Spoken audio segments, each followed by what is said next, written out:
국내외 곳곳의 선교 현장을 만나보는 시간입니다. 다양한 이유로 고국을 떠날 수밖에 없는 난민들이 있습니다. 국내에도 그런 난민들이 있는데요. 오늘은 이들을 위한 사역을 하고 있는 피난처 이호택 대표님 모시고 관련 말씀 나누겠습니다. 대표님 안녕하십니까? 안녕하세요. 네, 반갑습니다.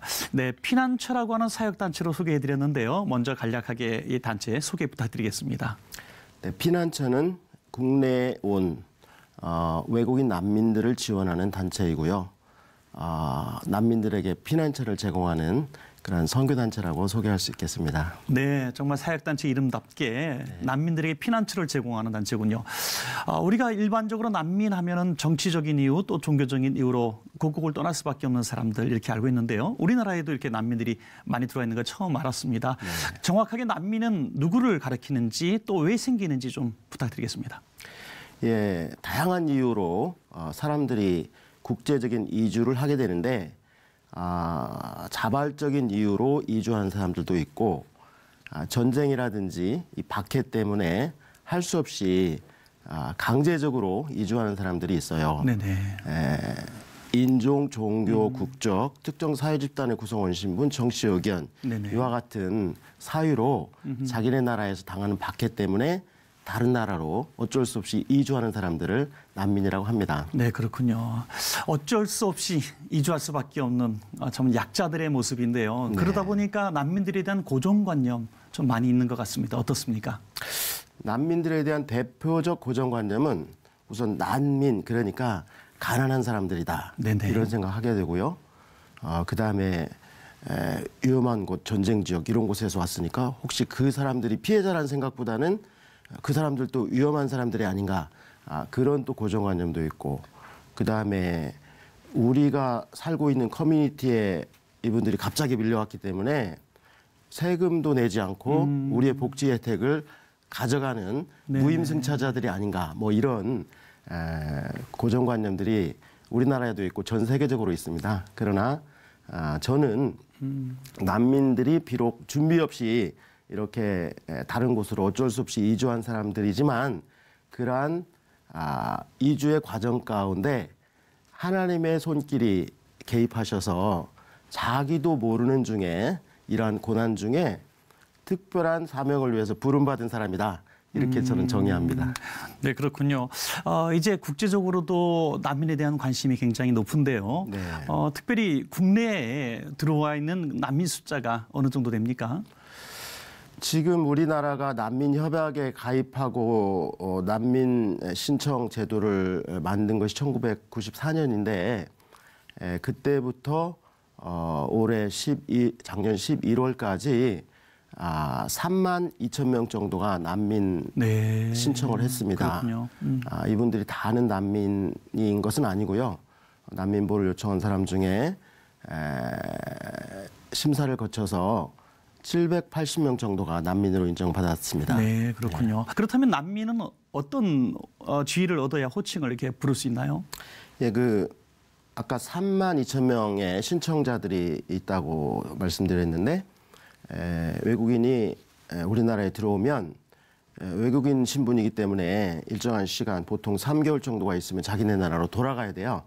근데 자기네 나라 돌아가면 정치적인, 종교적인 박해를 당한다든지 전쟁이 있다든지 그래서 돌아갈 수가 없기 그렇죠. 때문에 이분들이 이제 한국에서 보호해달라고 신청을 하게 됩니다. 난민 신청이라고 해요. 그러면 이분들이 신청하는 그 사유가 이유가 있는지 근거가 있는지를 심사해서 이유가 있다고 인정이 되면 보호를 해줍니다. 그것이 이제 그 난민 지위고요. 이러한 지위를 얻기 위해서 심사 중인 그 과정에 있는 사람들을 난민 신청자라고 합니다. 잠시 언급도 해주셨습니다마는 국내에 들어와 있는 그 난민들 그 상황과 형편들이 다 다를 것 같아요. 어떻습니까? 네.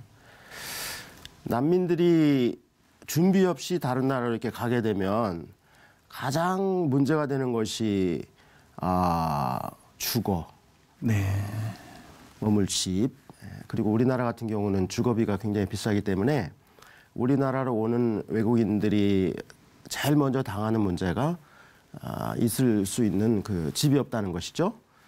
그 다음에 일정한 시간 만약에 체류하게 되면 생계 문제라든지 취업 문제라든지 이런 것들이 이분들이 당하는 문제입니다. 네, 그렇군요. 대체로 이 난민들을 위한 지원, 어떤 종류의 지원이 이루어지고 있나요? 저희 피난처에서 하고 있는 사업은 아까 말씀드린 그 난민이라고 주장하는 분들이 난민 지위를 얻을 수 있도록 그 심사하는 절차에 있어서 법적 지원 그리고 변호, 통역 뭐 이런 절차적인 지원을 하는 것이 하나 있고 그다음에 이분들이 머물 수 있는 집, 피난처를 숙소를 제공해 주는 사업이 있고 그다음에 한국에 머무르는 동안에 여러 가지 생활 지원, 의료 지원 이런 것들이 있습니다.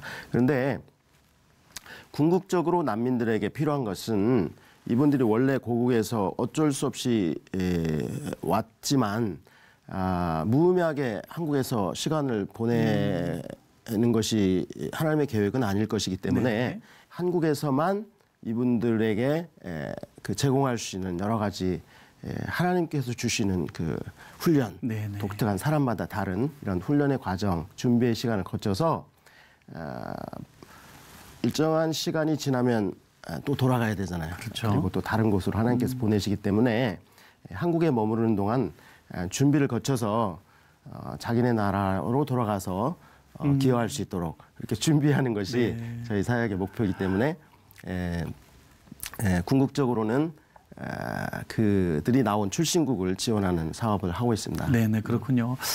지금 난민들의 상황이 너무나 어려운 그런 상황인데 그래서 주거 문제 또 먹거리 문제 뭐 이런 생활 문제까지 다 책임져야 되는데 이런 것도 다 조달하시는 것도 어렵겠지만은 또 제도적으로도 어려움이 많다고요.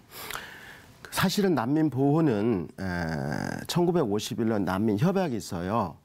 그 협약에 서명을 한 국가들이 전 세계적으로 148개 국가가 있는데 우리나라도 1992년에 이 1951년 난민 협약에 서명을 했습니다. 그래서 난민 보호의 책임은 국가의 책임이죠, 원칙적으로는. 그래서 국가가 이러한 난민들을 보호하는 난민법을 우리나라가 만들었습니다. 2013년 7월 1일부터 발효된 난민법이 있는데 이 법에 따라서 난민 보호를 하는 그런 책무를 원칙적으로 국가가 부담하고 있고요. 저희 NGO들이 하는 것은 국가가 다 손길을 미치지 못하는 그런 영역에서 일을 하고 있습니다. 네, 그렇군요.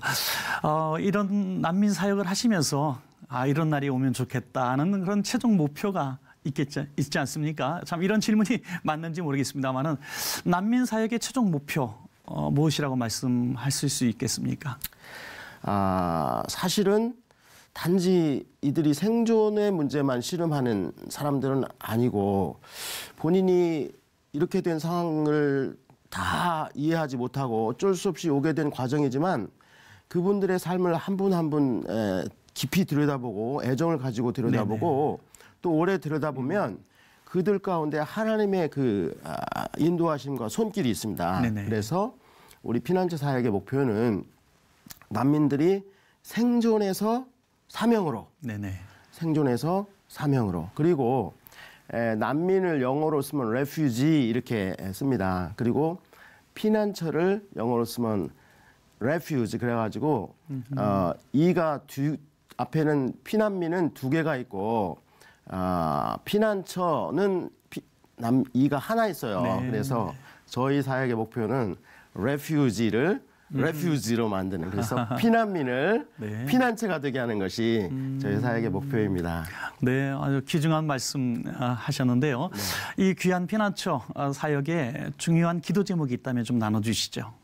예, 요즘에 난민들이 전 세계적으로 굉장히 많이 발생하고 있어요. 한 2, 3년 전만 해도 난민들이 한 3천만 정도 전 세계적으로 됐었는데 지금은 전 세계 난민이 6,500만입니다. 이와 같이 2배 이렇게 증가하고 있고 우리나라로도 많은 난민들이 그 이상 이렇게 들어오고 있습니다. 특별히 전 세계적으로 난민들이 중동 지역에서 발생하고 있어요. 우리 그리스도인들이 갈 수 없었던 그런 곳에서 난민들이 발생해서 우리나라까지 이렇게 오고 있거든요. 그래서 우리의 기도 제목은 이것도 하나님께서 하시는 일이기 때문에 난민들이 이렇게 많이 발생해서 어떻게 하나 물론 당황스럽긴 하지만 하나님께서 보내신 난민들을 우리가 잘 환대하고 또 이 가운데 있는 하나님의 그 계획을 또 우리가 보고 선교의 기회로 삼아야 될 것 같습니다. 그래서 한국 교회가 난민 선교에 대해서 더 많은 관심 가지고 기도하고 참여하는 그것이 네. 저희 기도 제목입니다. 네, 정말 예수님께서도 나그네 된 자를 이렇게 잘 영접하고 도우라. 지극히 작은 소자에게 행한 것이 나에게 행한 것이다. 이렇게 말씀하셨는데 네. 그야말로 난민 사역은 나그네를 돕는 사역 아니겠습니까? 네. 이 귀한 사역을 통해서 또 하나님께 영광이 되고 또 귀한 선교의 열매를 맺었으면 좋겠습니다. 오늘 대단히 감사합니다. 감사합니다.